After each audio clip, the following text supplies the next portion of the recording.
no al determinismo de las hormonas. Resulta impresionante contemplar cómo la neurociencia va dando cada vez más explicaciones sobre los fundamentos del comportamiento y la psicología humanos. Entender la fisiología, el mecanismo o el procedimiento interno de la toma de decisiones es básico para mejorar la propia conducta.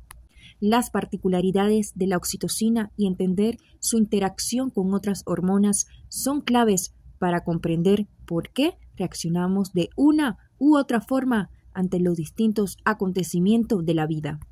Uno de los campos en los que más avanza la ciencia en relación con la oxitocina es, precisamente, el estudio de cómo los niveles de esta pueden influir en la toma de decisiones.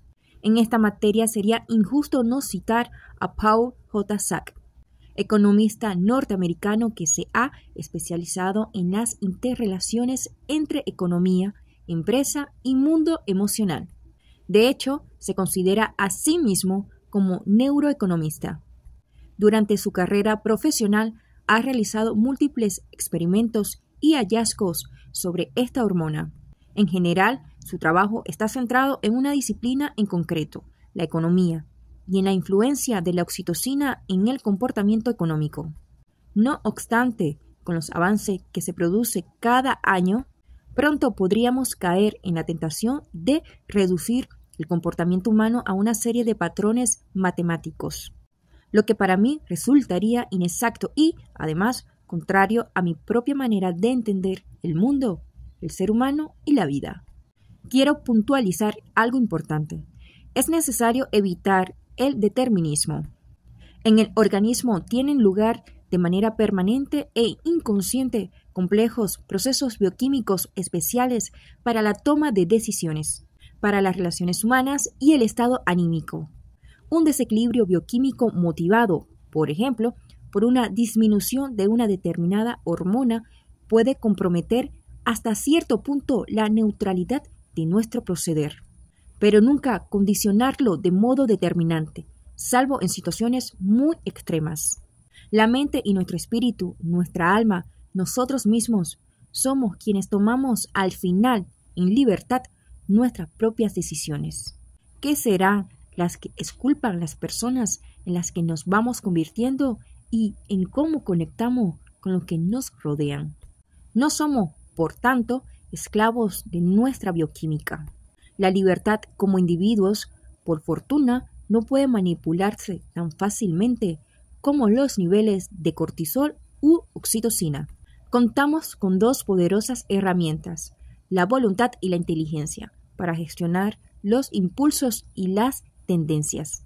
Gracias a eso, a pesar de que nos sintamos atraídos por algo de forma intensa, podemos reconducirlo si no nos conviene en ese momento.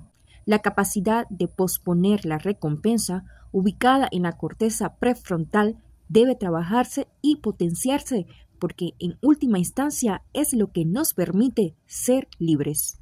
La voluntad, como repite mi padre en numerosas ocasiones, es la joya de la corona de la conducta. Una persona con voluntad llega más lejos que una persona inteligente. Uno decide lo que acepta e integra en su vida.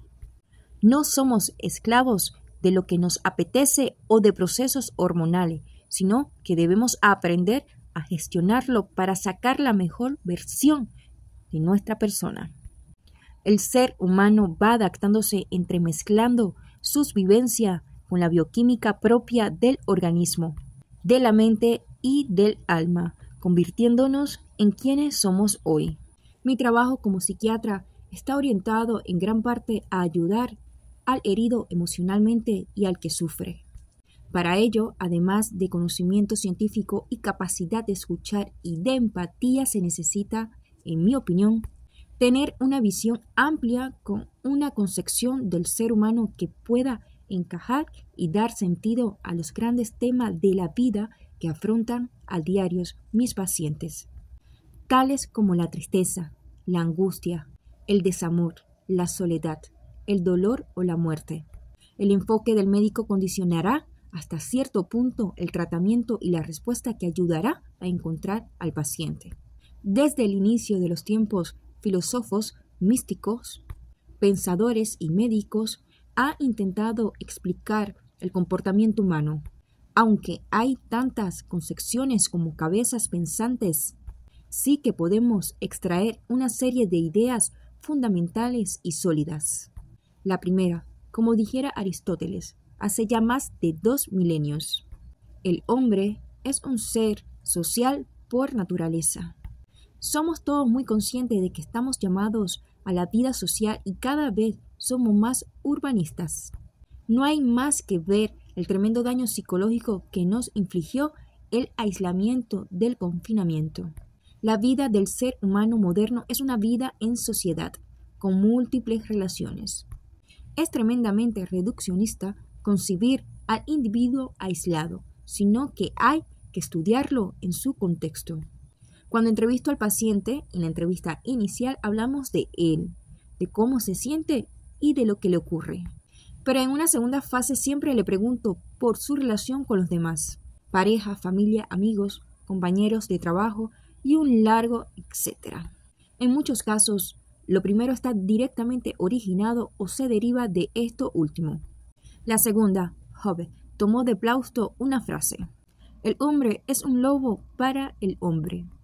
Es posible que los individuos compitan por los mismos recursos y esa competencia genere agresividad. Pero no es menos cierto que existe un sentimiento mayoritario de solidaridad. Y no hablo solo de la ONG, las religiones mayoristas como el cristianismo, el islamismo, el hinduismo o el budismo, son sistemas de creencias que tienen como pilares básicos de su práctica religiosa el amor, el respeto al prójimo o la solidaridad, es decir, la vida social y la generosidad para con los demás forman parte de la esencia de la moral religiosa y los principios éticos de la humanidad. Esa generosidad y esa concepción de formar parte de algo más grande que uno mismo es lo único que puede explicar los terribles sacrificios que el personal sanitario hizo durante la pandemia. Visto pues que tenemos que vivir en sociedad y sabiendo que nuestros principios nos impelen a cuidar a los demás, continuemos estudiando qué papel juega nuestra hormona, la oxitocina, en la consecución de esos grandes objetivos del ser humano.